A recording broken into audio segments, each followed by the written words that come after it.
Our channel does not promote any violent, harmful, or illegal activities. এবারে পুকুর অব্দি যায়নি, নালাতে পড়েছে। এবং জীবন কৃষ্ণ সাহা ছিল পার্থ চ্যাটার্জি, ভাইপো, কালীঘাটের কাকু, মানিক ভট্টাচার্যের অন্যতম বড় এজেন্ট। বীরভূম এবং মুর্শিদাবাদ জেলার সমস্ত তালিকা, টাকা তোলা, পৌঁছে দেওয়া, একটা অংশ রাখা, এই কাজটা জীবন কৃষ্ণ সাহা করতেন। এবং আমি অনেকবারই বলেছি, জীবন কৃষ্ণ সাহার কাছে থেমে থাকলে হবে না। জীবন কৃষ্ণ সাহা কান্দি, নবগ্রাম, খড়গ্রাম এইসব এলাকার এমএলএদের দিয়ে তালিকা তৈরি করা, টাকা তোলা এবং সেই লোকেদেরকে টাকার বিনিময়ে চাকরি পাইয়ে দেওয়ার কাজ করেছেন। তাতে কান টেনেছেন, ঠিক আছে, মাথাকেও টানতে হবে। এবং আপনারা সবাই জানেন যে ক্রাইমের ক্ষেত্রে সিবিআই ইনভেস্টিগেশন করে, কিন্তু যেখানে মানি লন্ডারিং থাকে সেখানে পিএমএলএ অ্যাক্ট ইমপ্লিমেন্ট হয়, সেক্ষেত্রে সিবিআইয়ের সাথে সাথে ইডিও ইনভেস্টিগেশন করতে পারে, আইনে বলা আছে।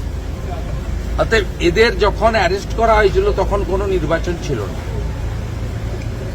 এবং মূলত কলকাতা হাইকোর্টের নির্দেশেই করা হয়েছিল। এবং এই তদন্ত আটকানোর জন্য পশ্চিমবঙ্গের চোর সরকার সুপ্রিম কোর্টে গেছিল, সুপ্রিম কোর্ট থেকে কিন্তু কোনো স্থগিতাদেশ দেওয়া হয়নি। এবং এই স্ক্যামটা কন্ট্রোল পুরোপুরি হাইকোর্টে করছে। হাইকোর্ট এই জন্য সিবিআইয়ের সিট বানিয়ে দিয়েছিল, এবং সিটের কোন অফিসার লিডারশিপ দেবেন এটাও কিন্তু সিবিআইয়ের হাতে ছিল না।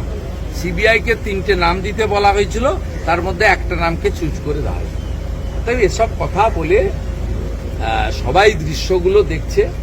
এর আগে প্রাচীরে ঝোলা, পুকুরে ফেলা, পাম্প বেসিন বসিয়ে পুকুর থেকে মোবাইল তোলা, আজকেও কিভাবে ছুটে পালাচ্ছিল সবাই দেখেছে। শাসক দল যখন বলছে রাজনীতি করছে, শাসক দলের এটাও বলা উচিত ছিল যে কেন জীবন কৃষ্ণ সাহা ছুটে পালাতে গেল।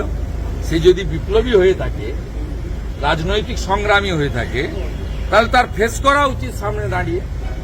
কেন তিনি একটা মোবাইল দিয়ে আরেকটা মোবাইল নালাতে ফেললেন, অস্বীকার করছিলেন।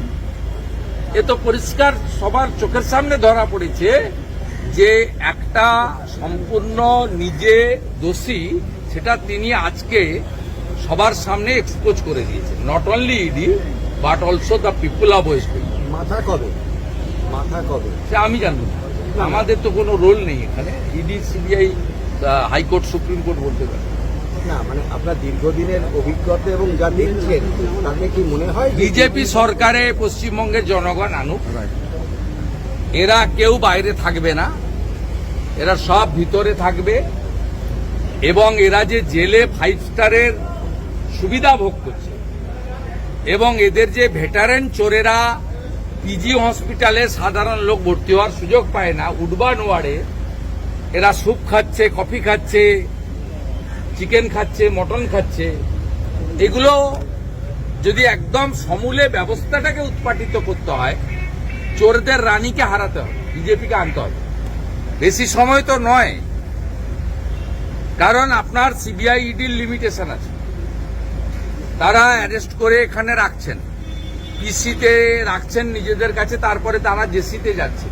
জেসিতে তারা যেদিন যা দরকার, অষ্টমীর দিন লুচি ছোলার ডাল, দশমীর দিন পাঁঠার ঝোল, সবই খাচ্ছেন। মমতা ব্যানার্জির সঙ্গে কথাও বলছেন জেলে থেকে। অতএব পুরো ব্যবস্থাটা পশ্চিমবঙ্গে যদি পরিবর্তন করতে হয়, মমতা ব্যানার্জিকে প্রাক্তন করতে হবে। এবং সিবিআই, ইডি কোর্টে যাওয়ার দরকার হবে না। দশমীর দিন পাঁঠার ঝোল সবই খাচ্ছেন, মমতা ব্যানার্জির সঙ্গে কথাও বলছেন জেলে থেকে। অতএব পুরো ব্যবস্থাটা পশ্চিমবঙ্গে যদি পরিবর্তন করতে হয়, মমতা ব্যানার্জিকে প্রাক্তন করতে হবে। এবং সিবিআই, ইডি কোর্টে যাওয়ার দরকার হবে না। পশ্চিমবঙ্গ পুলিশের মধ্যেও অত্যন্ত বুদ্ধিমান, শিক্ষিত, পেশাদার আধিকারিকরা আছে, যাদেরকে কাজে লাগানো হয় না।